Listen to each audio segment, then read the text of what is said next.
And then I always have a flag in my office at home, Oh, you do? Okay. my office in Annapolis. Okay. All right, I'm going to try this real quick, and it's 9 o'clock, so would all rise for the Pledge of Allegiance. I pledge allegiance to the flag, To the flag of the United States of America, and to and the to the republic republic for which it stands, one one nation, nation, under under God, God, indivisible, indivisible, with with liberty and justice for all. All right, Delegate Eckhart, Senator Eckhart, I'm sorry. Would you please lead us in prayer? I will. Thank you very much, Mr. Chair. Bill, Good morning to everybody. that fire company down there that don't. Thank you for muting so we can look to the Lord in prayer. Rejoice in the Lord always, and always I say rejoice. We rejoice, dear Father, today as we gather together in your name to do the work of the people of the Eastern Shore and of Maryland. Thank you for this opportunity that you've given to us, and thank you for all of those who work alongside us to represent the citizens to the best of our ability. Give us clear minds with which to think and make good decisions. Give us hearts that are attuned to you and sensitive to the needs of those around us. And then we give you all the glory. In Jesus' name, amen. Thank you, Senator Eckhart. If I could ask everybody, remind you all to please mute yourselves unless you're going to speak, and a couple little house cleaning things. The chat room and questions will be only coming from the delegation, and that's due to a time constraint. We do have a change in the agenda for next week. It appears somebody had to cancel out because of some issues, but Senator Van Hollen will be here. Chesapeake Bay Trust will be here.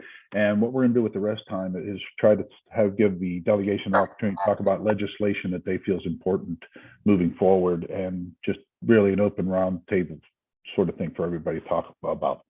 At this time, I would like to get a motion to approve the minutes.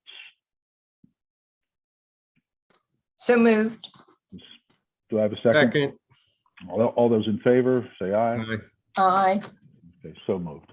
Okay, well, let's get started. Oh, we're going to add something to today's meeting also. At the end, we're going to call something, it's a new feature we're putting in here, Wayne's World, because Delegate Hartman has a bill he'd like to discuss with the body. So we'll add that to just for this week. It'll be a one-time test. So, all right. We'll start it off with Delmarva Chicken Association. Holly, are you with us? Good morning. I am with you. Thank you, Mr. Chairman, members of the Eastern Shore delegation. I appreciate the opportunity to be here with you and to share a little bit of information, including some hot off the press numbers and statistics for our 2021 year. Before I get started, though, I did want to, if I may, just introduce our current president this year, Mr. Far Nasir. I believe if he's on, if he could just show his screen and wave. So Far is our board president. He is a grower from the Pocomoke City area. I believe Senator Carrozza has visited his farm. I think a few others may have as well. Again, I just wanted to have the opportunity to introduce Far, and if folks have questions specific for growers, I'm sure he's happy to answer as well. But I am going to test my sharing screen ability. And I believe that has worked. Now, the real trick is whether or not, because I have dual screens, whether or not you are seeing my notes or seeing the regular presentation. The presentation right now. Presentation. And your notes. And my notes. Okay, so there we go. So now we're just going to see the presentation. Yep. Got it straight. Well, great. Thank you. Again, I really appreciate the opportunity. So again, I'm Holly Porter. I'm the executive director of the Delmarva Chicken Association. We are the 1,600 member trade association that represents the chicken growers, the chicken companies, and our allied businesses throughout all of Delmarva, including the Eastern Shore of Maryland. And we talk a lot about our chicken community. So that community is even larger. We have about 1,300 family farmers, again, 5 chicken companies, 18,000 employees throughout, and then a lot of partnerships with universities, with government stakeholders, and hundreds of allied businesses. And again, for those who aren't aware, we are actually blessed with having 5 chicken companies on our Delmarva Peninsula. Many of these names you probably recognize in the grocery store, others are not. They are ones that do private labeling or work with other different marketplaces as well too, including value add or further processing. So again, I mentioned we had some hot off the press numbers. This is our statistics. We have been since the 1950s collecting data on our industry so that we know where we are. And these numbers came in as of December 31st, 2021. We raised 567 million birds on Delmarva. This number is actually still a little bit down. I think, quite honestly, this is continues to show the impacts that COVID is not over yet, as we all well know. And it's certainly not over within our chicken community as well either. Of those chickens raised, we processed or had 4.2 billion pounds of chickens. Again, we have a little over 1,300 farm families. And I think 2 big numbers here that really show, again, some of the impacts of what's going on right now. We spent about $1.3 billion on corn, soybeans, wheat, and our feed ingredients. That number has gone up while the amount of corn, soybeans, and wheat that was used has actually decreased. So again, that number has gone up by about 3 million versus 2020. The feed prices continue to be a little bit higher than they have been in the past. And our chicken GDP went up this year for 2021. Again, a lot of that based off of the increased demand that continues to be out there, marketplaces reopening, restaurants reopening, schools reopening, all very, very important pieces to our GDP and what we're doing for our chicken industry. Those numbers were our Delmarva numbers. These are some Maryland specific numbers. We have about 622 farmers, family farmers here in Maryland with about 54 million square feet of capacity. And you can see, again, we've talked about it many, many times, and I think it's really important to continue to emphasize in the numbers just how big the economic impact is, especially on our eastern shore of Maryland, with nearly 6,200 direct jobs. Between the indirect and the supplier, you're looking at nearly 10,000 jobs that honestly, I'm not sure what industry or what business would be able to come in and replace that in the state and on the eastern shore of Maryland. Also, keep in mind too, we do pay quite a bit of taxes, federal taxes, state taxes, local taxes, and this doesn't account for all of the donations that are given, the number of dollars that go back into nonprofit groups and such and community as well. So rather than taking a year by year look, I always like to look at the trends. I'm definitely a trends person, want to take a look at see how things are going. We have this based off of 5-year trends. You will notice that back in 1996, the 1990s was really when we were processing the highest number of chickens here on Delmarva.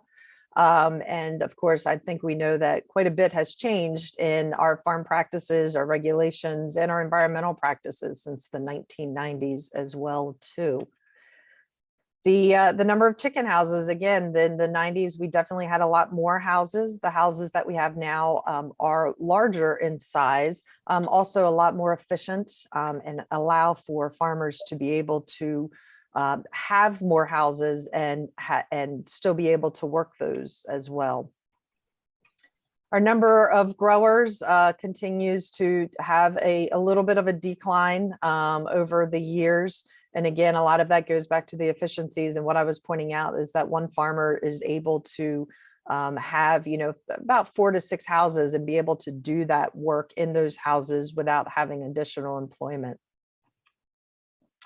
What seems to be sort of steadying out is the pounds of meat that we are producing. Again, a lot of this goes back to our efficiencies, the amount of birds that and the meat that we're getting out of them, as well as for some of the sizes of the birds due to a lot of feed efficiency have increased.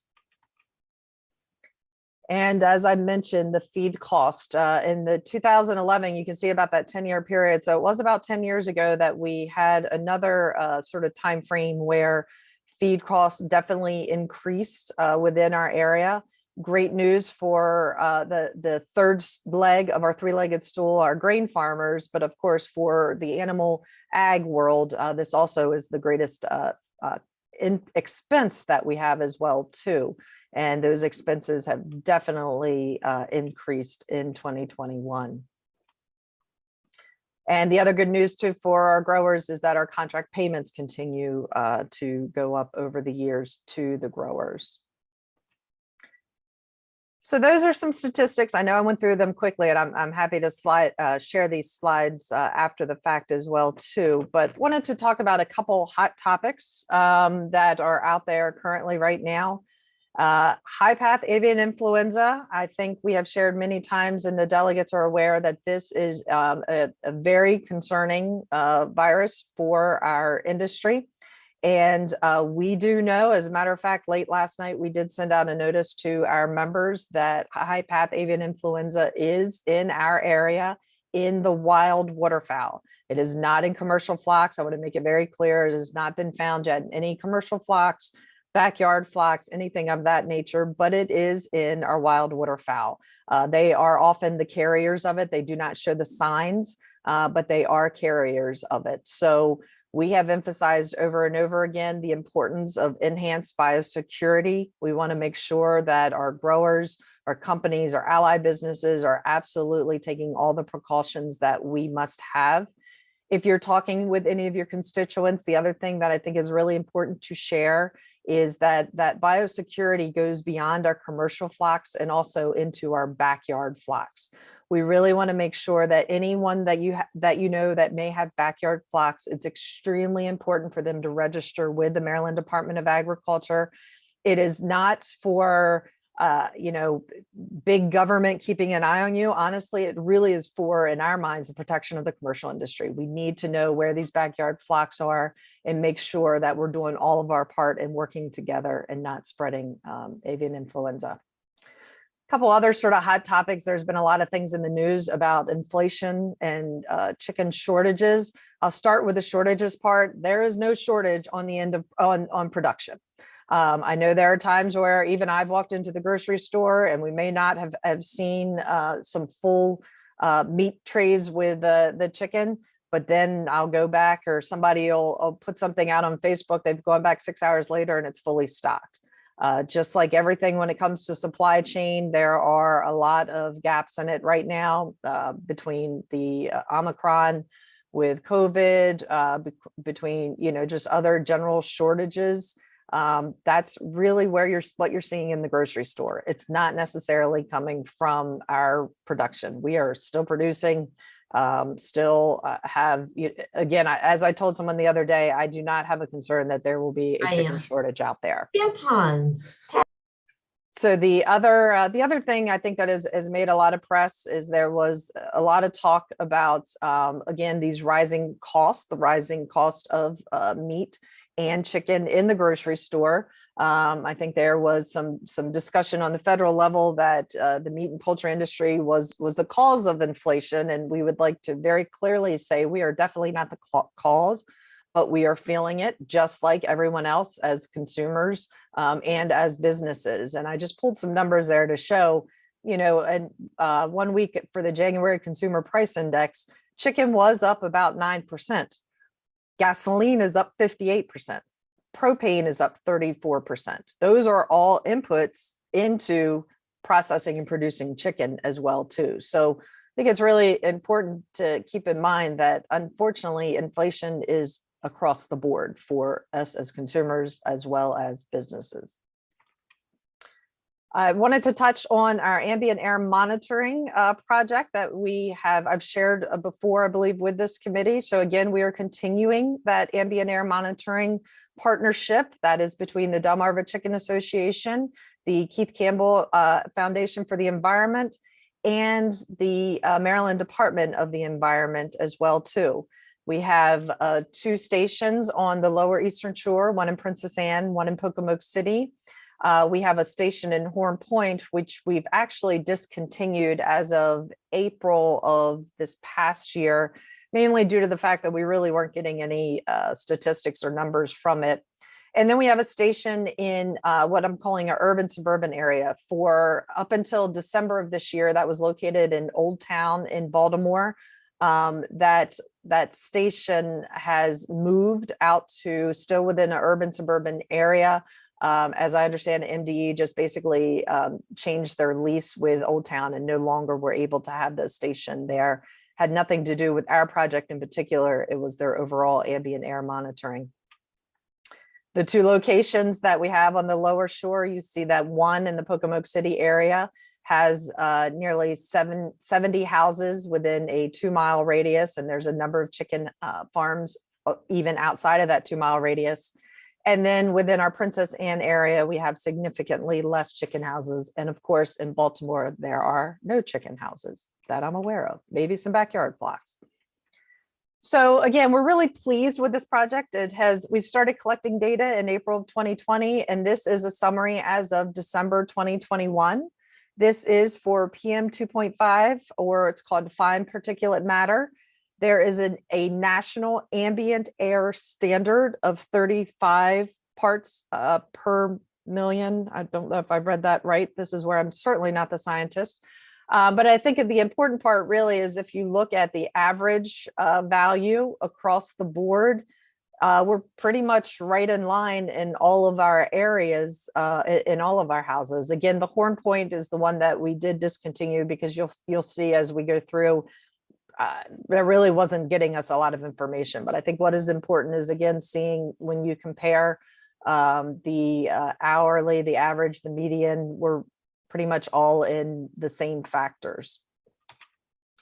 PM10 is what they call more of a coarse particulate matter. Again, these numbers sort of are right in the same ranges of Princess Anne, Pocomoke City, and the Baltimore area as well. Now, the one that most people are interested in is the ammonia. So this is NH3, and I want to make it very clear that national ambient air there is no national ambient air standard for ammonia. This is not one that is looked at from a national level. MDE looked at 3 different options for screening level and chose the 350 parts per billion based off of some information they had. Again, when you look at the average hourly, the median hourly, not huge significant difference in numbers. You will see there were a couple maximum hourly values in the Princess Anne and Pocomoke City area that were higher. And at least one of these in the Princess Anne, we can actually pinpoint back to when there was a field next to the station where they were actually putting commercial fertilizer on the field. And that's really when that spike occurred, about 24 hours after that. And again, we're still sort of doing some digging and researching on this one. But I think if you look at overall, the averages are really not significant differences across all 3. I will share that, again, this data is public. It is out there. There is a website that has information that was in the first slide presentation. And we encourage folks to be looking at it and to consider additional research projects as well. We will be continuing the partnership. And as a matter of fact, we're actually looking at adding 1 additional monitoring station in Caroline County area. It's actually going to be outside between Harmony and Preston area. And that one, we have not got all the details set yet, but we are in the process of getting the negotiations with the landowner and working on getting the equipment ordered. Like everything else, things are a little bit slower in getting equipment. But we will be not only continuing this, but we're adding at least 1 other station and looking at possibly adding a 4th at some point over the time frame. And we're looking to extend it. It's probably going to be about a 3 additional years, so about a 5-year project. And the final piece of this too is that we're working even more closely with the University of Maryland Eastern Shore. Really, really appreciate all of their help and their partnership and really helping to maintain these monitoring stations. So we're moving more of the work to UMES and less for MDE, but we will continue to have that publicly available information online. Another thing that I wanted to really brag about, I'm very excited about, and we shared this last year as it was just being rolled out, which is our litter app. So again, this was the tool that we developed through some grants with National Fish Wildlife Foundation, again, the Campbell Foundation for the Environment, and working with our partners with the Delmarva Land and Litter Collaborative. We developed this app to literally match people who have litter with people who are looking for litter. So it is a match.com for litter. And we rolled this out, I think, the second week of January of last year.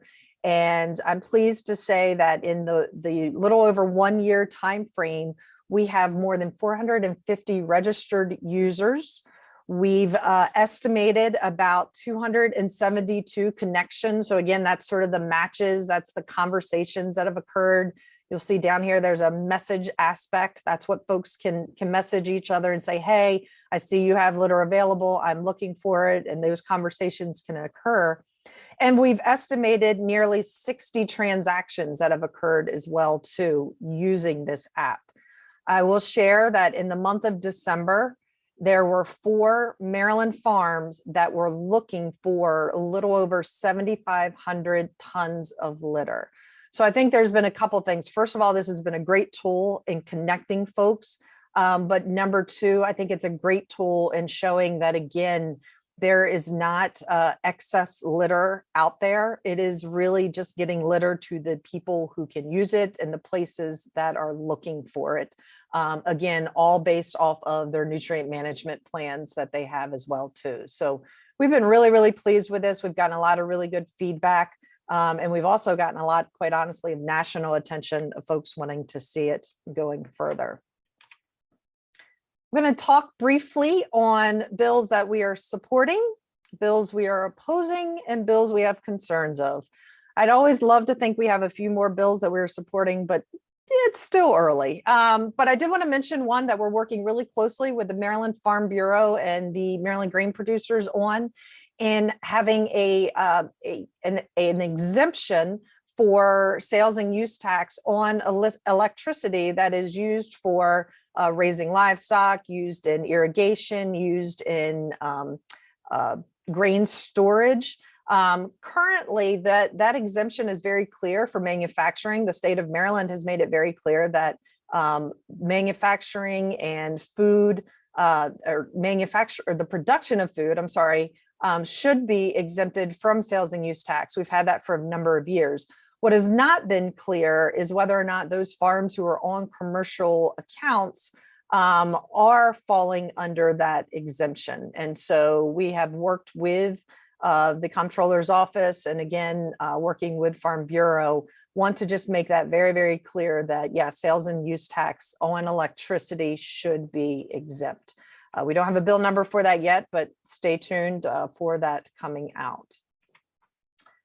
2 that we are currently opposing at this point in time, HB 11 would basically remove from the Tier 1 renewable sources anaerobic digestion, incineration, biomass, and I believe there's one more.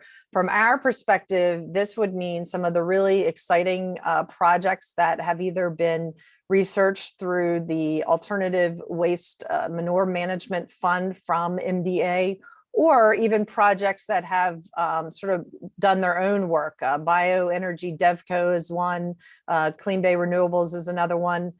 Those projects for anaerobic digestion would no longer be able to fall into that Tier 1 renewable source. And we have really grave concerns that that would slow down any possibilities for projects like that coming into our area. The second one was actually heard this past week, Senate Bill 268, and the House bill's being heard next week on pesticide regulation and the transfer of that to the Department of Environment. I believe in our hearing, it did sound as if the bill was meant to be a conversation tool. I'm not sure, where it will progress, but again, we're very much opposed. We believe that the Maryland Department of the Agriculture is doing exactly what it needs to do. This is where the pesticide regulation should fall. And this is where the pesticide regulation falls in about 45 other states throughout the US as well, too. Finally, I'll talk about some bills that we have concerns of, still, early in understanding and reading them. HB 596 is the constitutional amendment for environmental rights. I think that, on the surface, every person, including myself and my children, absolutely deserve a clean environment and should have the rights for it. However, it has been made very clear in an article, even just a couple months ago in Maryland Matters, that the chicken industry is being looked at as part of this bill and why we need it. Which is very concerning considering the amount of public process that goes into permitting and anything to do, especially with our chicken farms. So we really just have concerns that honestly, at the end of this day, this will create more litigation and more court battles. And that's just something that our farmers really cannot afford. We also have concerns on what was newly introduced, the Community Healthy Air Act, HB 798. Again, I just went through the ambient air monitoring information. Still not quite sure why we would need another Community Healthy Air Act. And then finally, I will mention Senate Bill 275 and House Bill 8, the Family Medical Leave Insurance Program. While on the surface, I think that it, has a lot of merit, we do have some concerns as to whether or not agriculture and farms in particular would fall into this program and or be exempt. For most of our farms, they have 1, maybe 2 employees. And, having somebody have the ability to take 10, 12 weeks of leave once a year really doesn't bode well for farmers trying to produce, produce animals, trying to produce crops, especially during a certain time frame. I'm going to stop there because I know it was a whirlwind and I am I think very much right on my time and happy to entertain any questions. I'm looking through the list. Any questions? I have Senator Carrozza.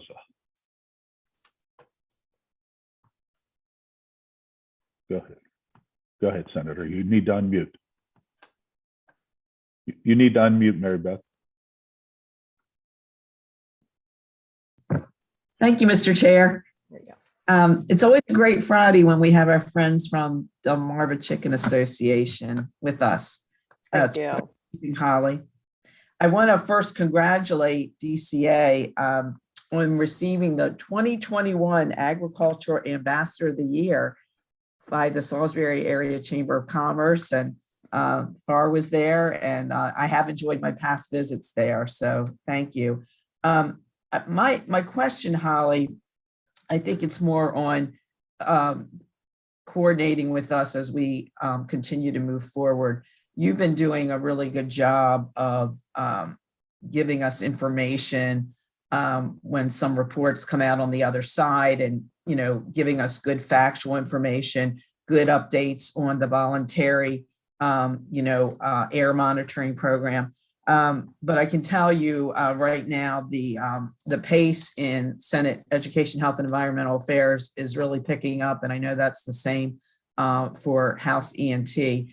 And you went through these bills, and all I would ask for, and maybe having FAR with us here as well, not only when you give us the concerns and the opposition, when you give us the literal examples. For instance, when you go on FAR's farm, you see, that it truly is a family farm. If we can have more of those examples, when we can have this dialogue at the committee level, because as you know, that's where we're trying to influence, because, in that committee process. And so I didn't know, again, I just wanted to thank you for that. But my request would be just please give us the information and specifics as early as possible. And if you could also keep us informed of any conversations you're having with the leadership of our committees on both sides, that way we're completely coordinated. Absolutely. And I appreciate that, Senator Cruz, and really appreciate all the work that you do in in your committee as well on our behalf. And absolutely, we will definitely make sure that we're getting information. And I say it all the time, my cell phone is always on and happy to answer questions, but also we'll make sure that we're getting information to everyone and or asking the right questions ahead of time as well too. So thank you.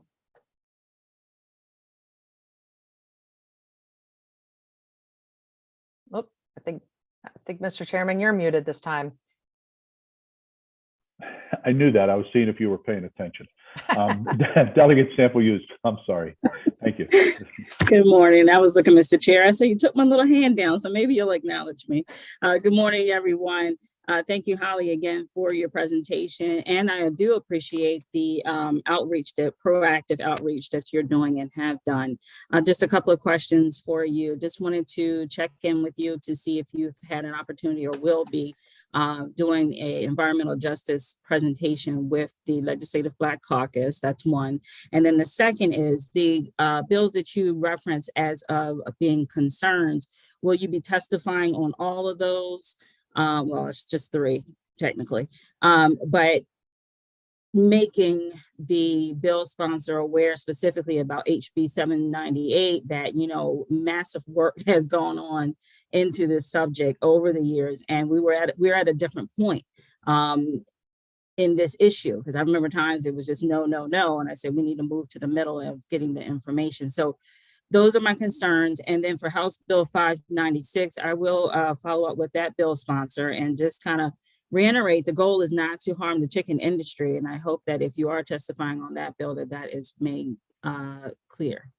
Sure. Thank you. So I appreciate that. I'll try to. So number one, yes, I have not had I haven't gotten a date set yet, but yes, I did still plan to give a presentation for the Black Caucus specific to environmental justice as well too. So absolutely.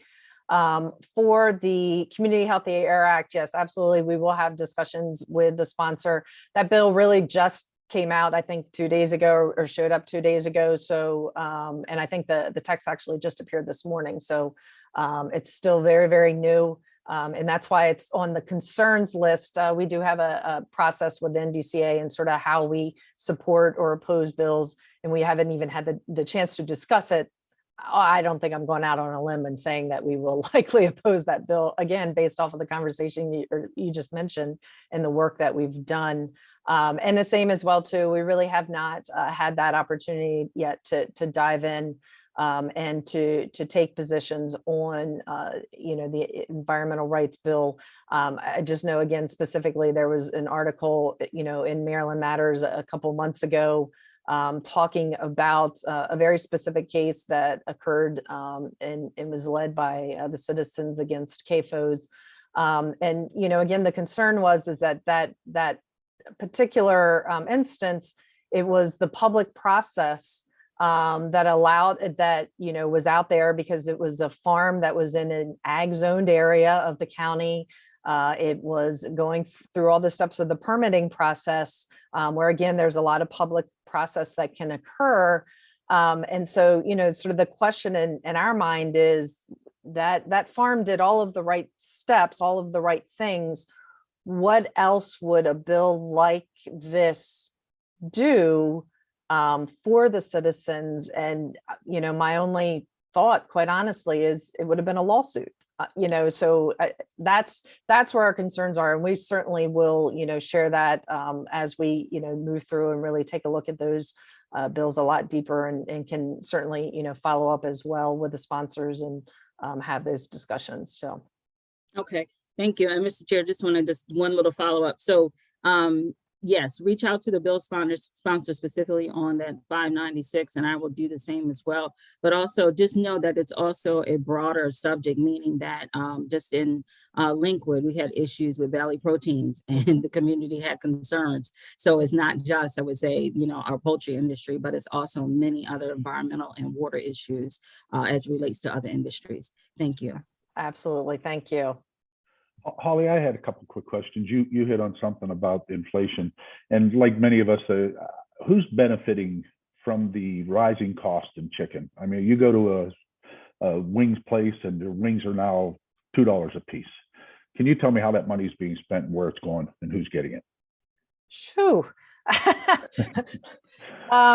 No is the short answer. I guess who's benefiting from inflation? I guess Well, I'm benefiting from the rising cost. Tell me how Right. that. I'm trying to look. You mentioned it because your costs are going up, and I was Right. trying to get you to elaborate on that because Right. inflation's hitting everywhere, and a lot of people don't understand that.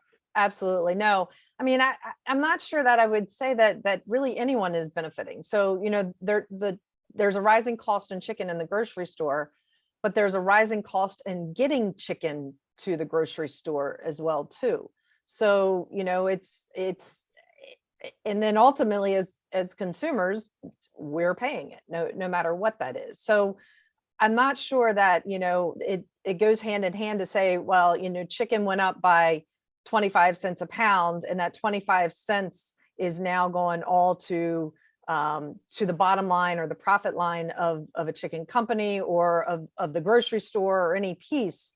I think that really, again, when you look at expenses across the board, they're going up everywhere.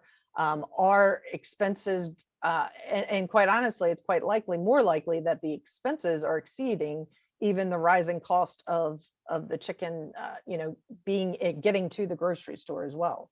So I'm not sure if that answered it real well. And I always have to put that disclaimer that I'm not a lawyer or an economist, but I think that it's no one's benefiting. And I don't have an answer as to how we bring that back down. I'm hoping there's a lot more really smarter folks on here that have some better answers than I do on that one. Okay.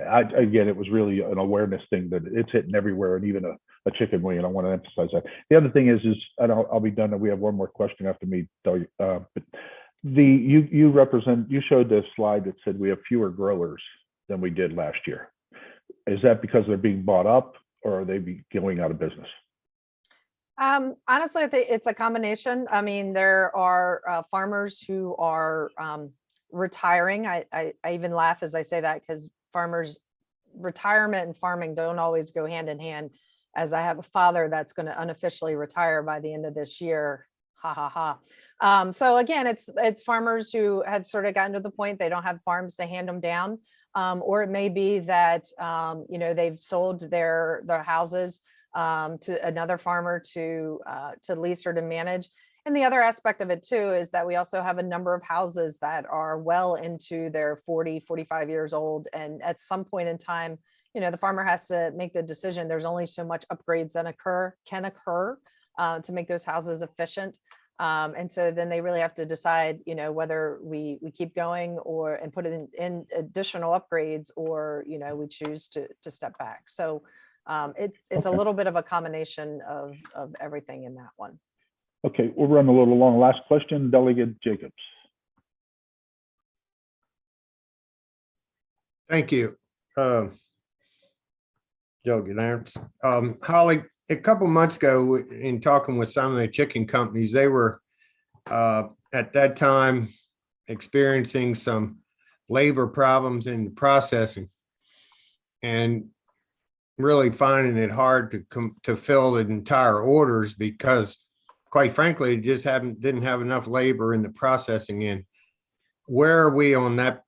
Kind of ties to some of what Delegate Ernst was asking earlier, but where are we in that supply chain issue? Sure. So I would say that we are certainly nowhere near where we were in March and April of 2020. However, just like every industry out there, Omicron has had impacts. So we have seen, folks who have either been sick, who've had to quarantine. All of those have impacts on our labor.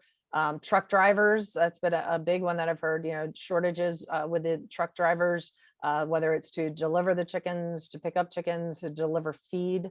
Again, a lot of that is just tied to that, Omicron has impacted everyone. No one is immune from it. I will say too, that we continue to have, just like a lot of businesses struggle in finding employees. I'm sure if anybody has driven up and down Route 13 or 113, you've seen the billboard signs. Companies are paying well more than minimum wage in any of our states, Delaware, Maryland, and Virginia. And just like a lot of businesses, it is still challenging in finding employment. I think our processing plants are running and processing at the again much better levels than where we were in 2020. But there have been a couple of days, there have been weeks where perhaps they didn't run on a Saturday where they may have in the past. So again, we're doing all that we can to make sure we continue to feed our state and our country, but also making sure that we're protecting our employees, and that when folks are sick or having symptoms, they go home, they do what they're supposed to do as well. All right, thank you very much. Mhm. All right. Holly, thank you very much for the presentation. As Thank always, you. it was very informative. Next up, I think we'll move to Mr. Hiram Birch. All right. Good morning. With me today is Valerie Monroe. She's a new analyst with our department with our state aid and local finances team, and she'll be we'll be sharing the screen with her document so we can go over some of the key points on state aid. And I'll make this kind of brief because I know you have a busy schedule. So Valerie, have you been able to? Okay, very good. If you turn to page 1 of the report, you can see that state aid to local governments accounts for a very large portion of the state budget. It's around 35% of general fund expenditures and around 26% of all state expenditures. And you put it into context, you can see at the bottom of the page, state funding for all state agencies accounts for around 40% of general funds. If you turn to page 2, you can see that in FY23, state aid will total around $9.2 billion. Funding for the public school system accounts for most of this funding, around $7.1 billion. Funding for county and municipal governments will total around $841 million, and state paid retirement payments for teachers, librarians, and community college faculty will total around $790 million. If you turn to page 3, it gives you a snapshot on how much funding is provided to each jurisdiction. And as you can see, the 9 counties on the Eastern Shore will receive around $735 million. This is around a $23 million increase from the prior year. And on a per capita basis, state aid will range from around $785 in Talbot County to over $2,500 per capita in Caroline County. 4 counties on the Eastern Shore are on the top 5 in the level of state support on a per capita basis. You can see Caroline, Somerset, Dorchester, and Wicomico, while Cecil County is ranked 10th and is close to the state average. 4 counties, Talbot, Kent, Worcester, and Queen Anne's, receive less state aid when compared to other jurisdictions due to their relatively high local tax base. Around 70% of state aid is allocated to local governments based on a local wealth formula, whereby more affluent jurisdictions receive less state funding. And the local wealth measure is based on a jurisdiction's property tax base and their income tax base. We're now going to, if you turn to page 4, it kind of shows you the amount of funding that each jurisdiction receives by unit of county government. We have broken it down by how much goes directly to county and municipal governments, community colleges, the local school systems, the local libraries, and the local health departments. And we also show the amount that goes to the state retirement agency on behalf of local employees. On page 5 shows the amount provided last year or the current fiscal year, and page 6 and 7 shows you the increase. If you turn to page 9, it provides some information on some of the proposed enhancements in the governor's budget. He has provided additional $57 million in hold harmless grants for the compensatory education program. This is going to help offset declines due to the lower enrollment in the free and reduced price meal count. 6 local school systems on the Eastern Shore will receive around an additional $3.2 million. And there is additional funding for full-day pre-kindergarten. And school systems on the Eastern Shore will receive around $8.2 million in funding. We're going to kind of shift our focus now to look at the amount of funding that's provided to the county and municipal governments. On the Eastern Shore counties and municipalities would get around $70 million in funding, and that's a $0.2 million increase from the prior year. If we turn to page 13 of the report, it kind of shows you information on how the police aid funding formula is established and how the funds are allocated. Page 14 kind of shows you the trend in recent years and how much each jurisdiction will receive. Jurisdictions on the Eastern Shore would get around $4.7 million in funding. The governor has also included $3.5 million in funding, as you can see on page 16. This additional funding is based on increase in a per capita grant by $6.46 per jurisdiction, and also increasing the municipal sworn officer funding. This proposal is included in an administration bill that will be altering the police aid formula. On page 18, it provides information on, and on page 19, it shows the allocation on the fire aid program. And jurisdictions on the Eastern Shore would get around $3 million in funding under this program.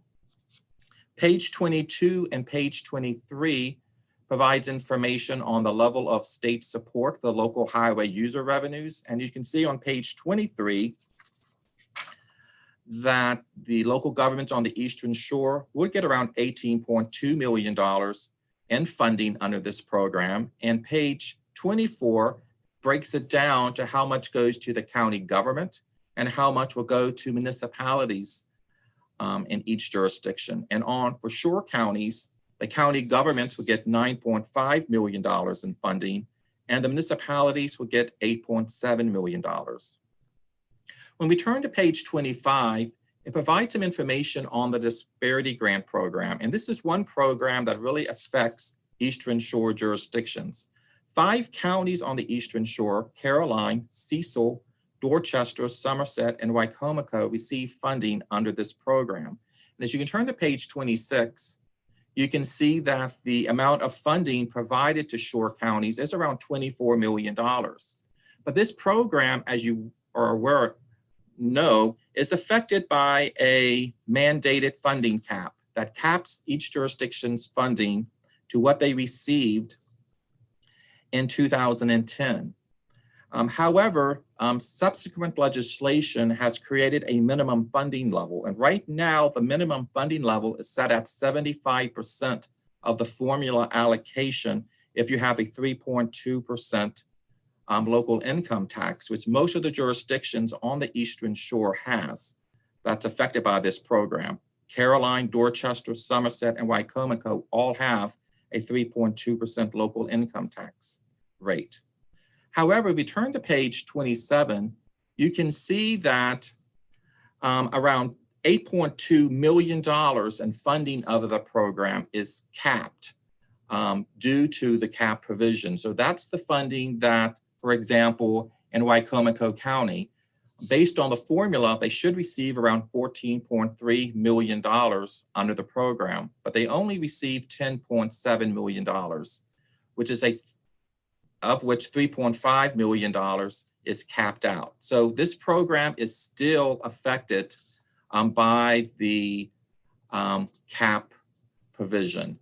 And the following page, page 28, page 29, kind of shows you the impact over time. What's the impact since the cap provision was put in place? How much funding has been capped out due to the provisions of the program.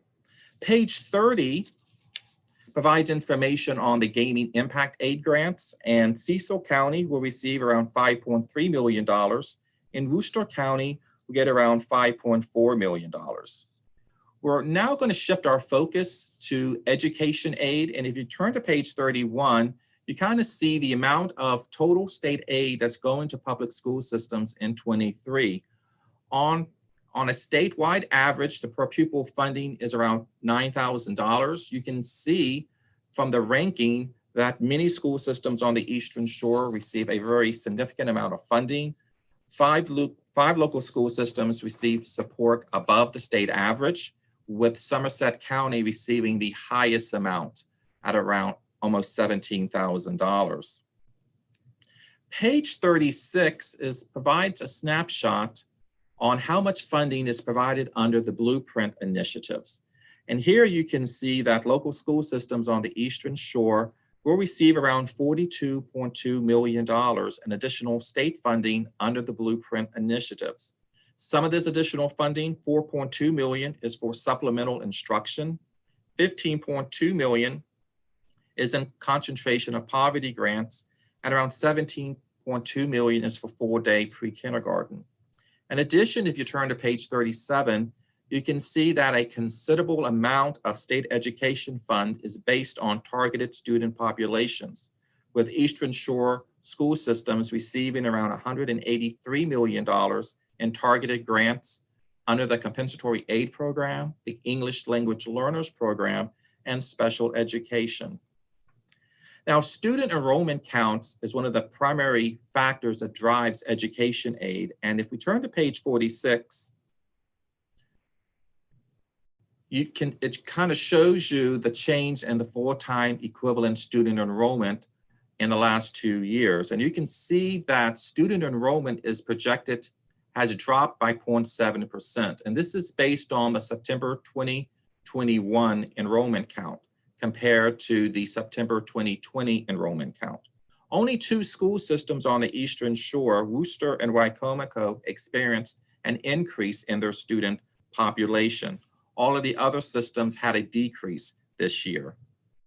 Page 38, if we go back to page 38 and 39, it kind of shows you that a high percentage of public school students on the Eastern Shore are eligible for targeted educational services. And these are the students that are approved for free and reduced price meals, that are English language learners, and receive special education services. 6 local school systems on the Eastern Shore, Somerset, Dorchester, Wicomico, Caroline, Talbot, and Kent, has a higher percentage of students receiving these services as compared to the statewide average. If you go to page 47, it kind of shows the percentage of students that are approved for free and reduced price meals. And you can see that in Somerset and Dorchester County, over 2/3 of public school students are approved for free and reduced price meals. And this is a measure that kind of show the extent of poverty within a local school system. And this compares to only around 20% of students in Queen Anne's County. If we turn to page 48, it kind of shows you the number of students that are identified as English language learners. And as you can see that most local school systems on the shore are experiencing a rise in the number of English language learners. The annual increase exceeds 10% in 5 local school systems, with Talbot County having the highest increase at 18.6%. And in fact, Talbot County has the 3rd highest share of English language learners in Maryland. It represents around 13.4% of students. Only Prince George's and Montgomery County has a higher share of English language learners as a percent of student enrollment. And on page 49, it provides information on students receiving special education services. And 3 of the top 5 local school systems with the highest proportion of students receiving special education services are on the Eastern Shore. It's Somerset, Cecil, and Kent. The percent of students receiving special education services ranges from 10% in Dorchester County to over 17% in Cecil County, with the state average around 13%. Now, that was a kind of a very quick run through of the different factors affecting state aid. You do have this publication. If there's like any specific questions, we'll be happy to answer them, but we just wanted to give you kind of a quick run through on how much each jurisdiction will be receiving and the different factors affecting state aid. Thank you, Harm. Just one quick question from me. Is this slide presentation, could you forward that to our office so I can distribute it to the body?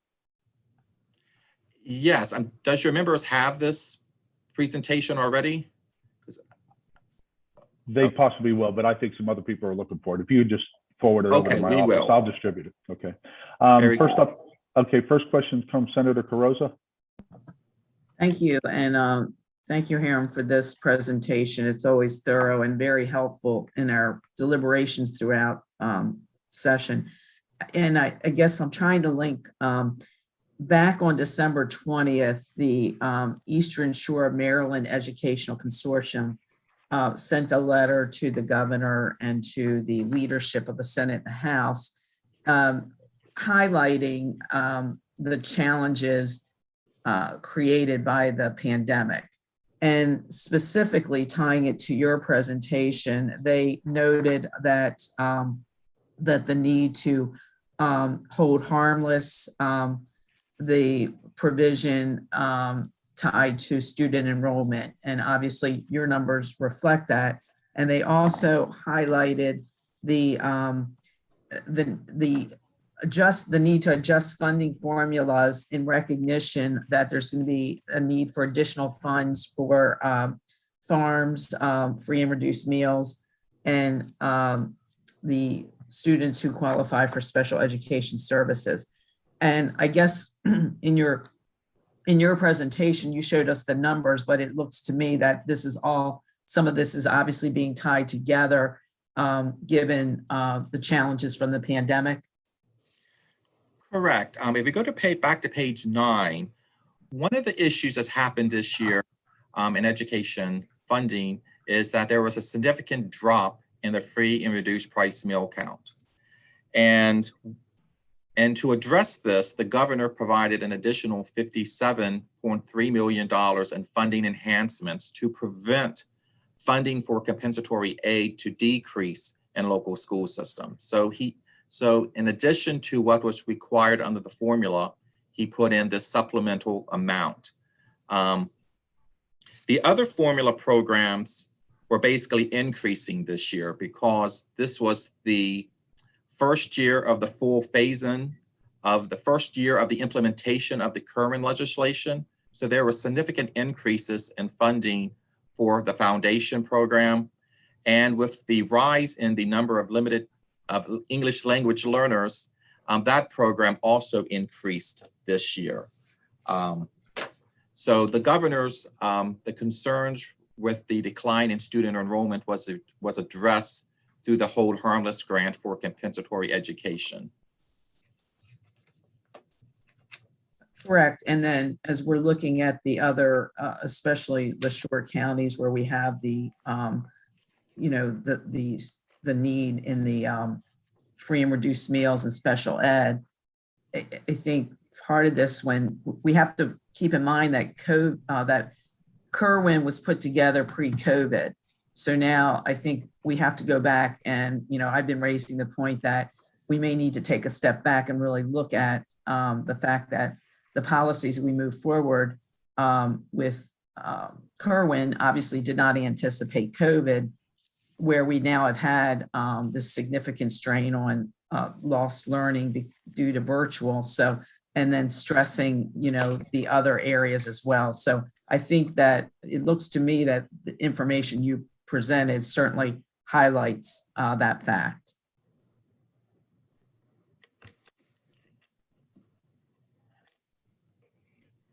Okay. All right. Go ahead. And I do want to indicate that we have prepared some speaking points for today's presentation that I will be sending to your offices later today that kind of highlights everything that we discussed today. Okay. Oh. Thank you. Okay, but next up I have Delegate Mounts. Thanks, Chairman. And Hiram, it's great to see you. Thank you for the presentation today. And I realize Kerwin implementation is probably a subset of our discussion this morning. But you mentioned that all the counties, the jurisdictions on the shore, we're going to receive hold harmless grants and grants for pre-K education.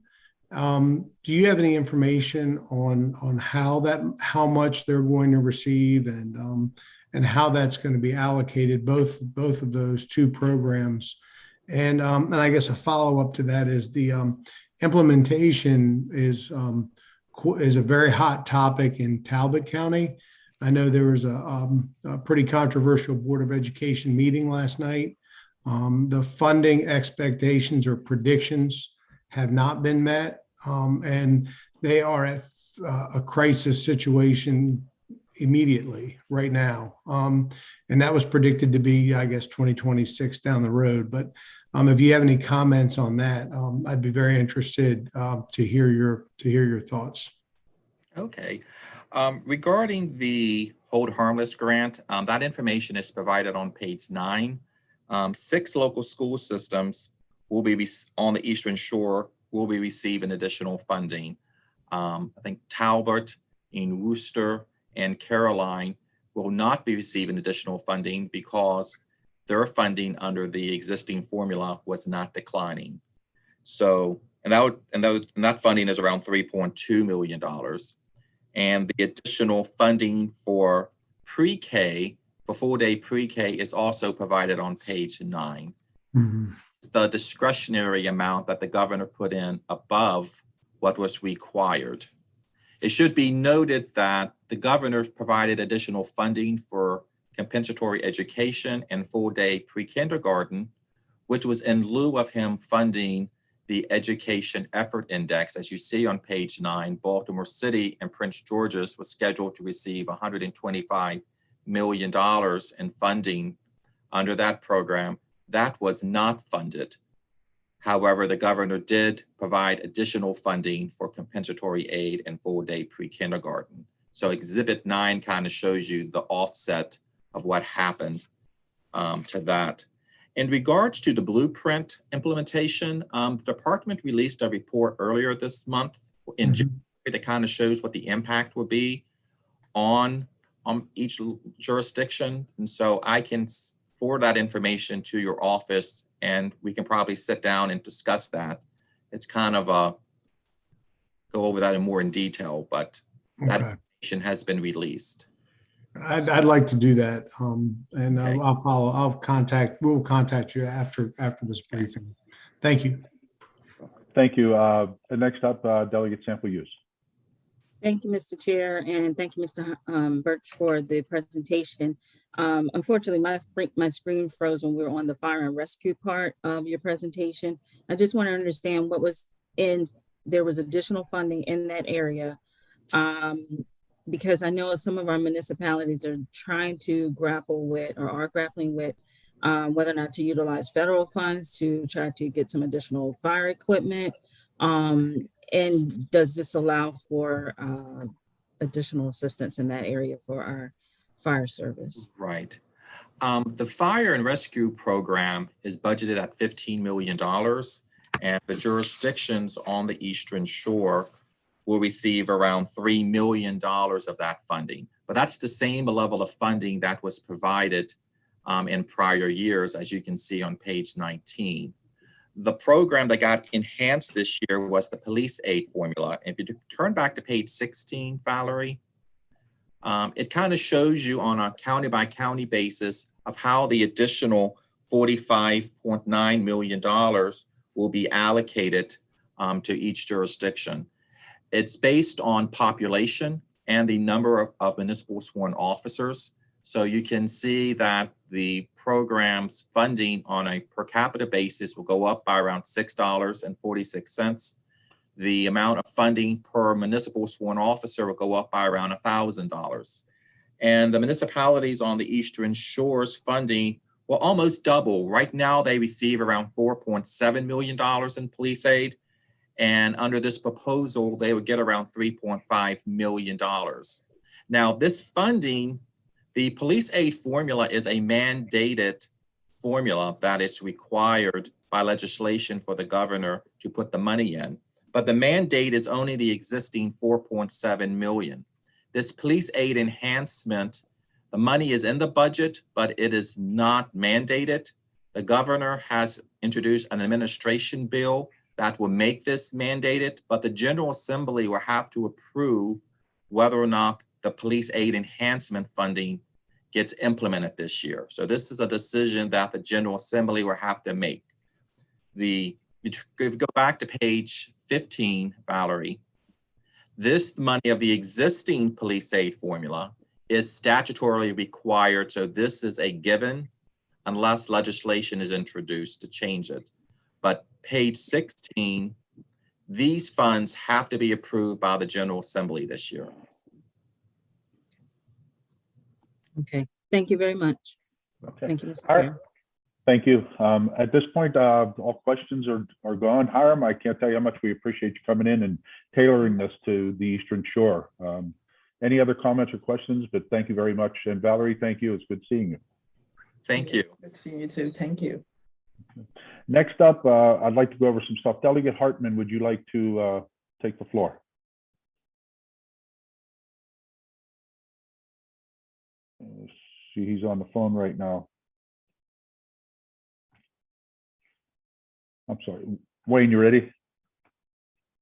Yes, thank you, Mr. Chair.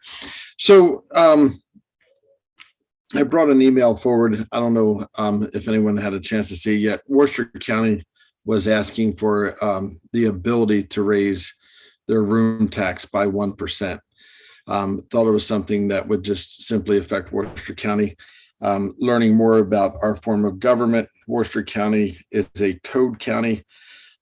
So we can't do that by ourselves without Caroline, Kent, and Queen Anne's County joining in. So it's I can do it one of two ways: ask for a delegation letter, or if it'd be easier to go to each of those three county chairs and see if I can get support from those three county chairs. So in the consideration of time, I can follow up if Steve, you feel it's better, Mr. Chair, if you feel it's better to go with the delegation or go to the individual counties, I can handle it either way. It's enabling legislation. It doesn't require the counties involved to increase with Worcester. It only gives them the ability to do it, room tax for their hotels from 5 to 6%. Well, I can speak only for me, but I think Delegate Jacobs is going to want to say something, but I would have to run it by the Queen Anne's County, and I think as a delegation, we would have to work with our counties, local county government to talk about that. Delegate Jacobs, go ahead. I had a different issue. Okay. Do you want to comment on that, or? No, Okay. I've talked with Delegate Hartman earlier, and it's something I think we need to discuss at our local level. Okay. I agree with you. Okay, that works for you then, Wayne. We'll get our delegation together and talk with the counties. That's fine. I'll follow up with the three delegation chairs individually. Thank you. All right. Thank you. Delegate Jacobs, go ahead. All right, I wanted to mention that hopefully you all got an email with a Zoom link for the Watermen's Caucus that will be meeting Monday night via Zoom at 6 p.m. If you didn't get a Zoom link, just let Joanne know in my office, send an email to my office. Or we'll see how it goes. It'll be the first one on Zoom, so we'll see how many people have connectability. All right. Thank you. Okay, thank you very much. Our federal partners, Melissa and Mike, I believe you both are here. Yep, thank you, Mr. Chair. I have nothing to update, and Kim Cradaville apologizes that she couldn't be here today. She also did not have anything for me to share this week, so thank you. Michael? Thank you, Mr. Chair. Sounds like we're all basically on the same page. I don't have anything to share either. All right. On the body, anybody else have anything for the good of the order? We ran a bit over. Don't forget, next week we got a little bit of a schedule change in that we're going to talk about some legislation that you feel is important that people on Eastern Shore will hear. Okay. All that being said, I'm looking for a motion to adjourn. So moved. Second. Second. All right. Enjoy.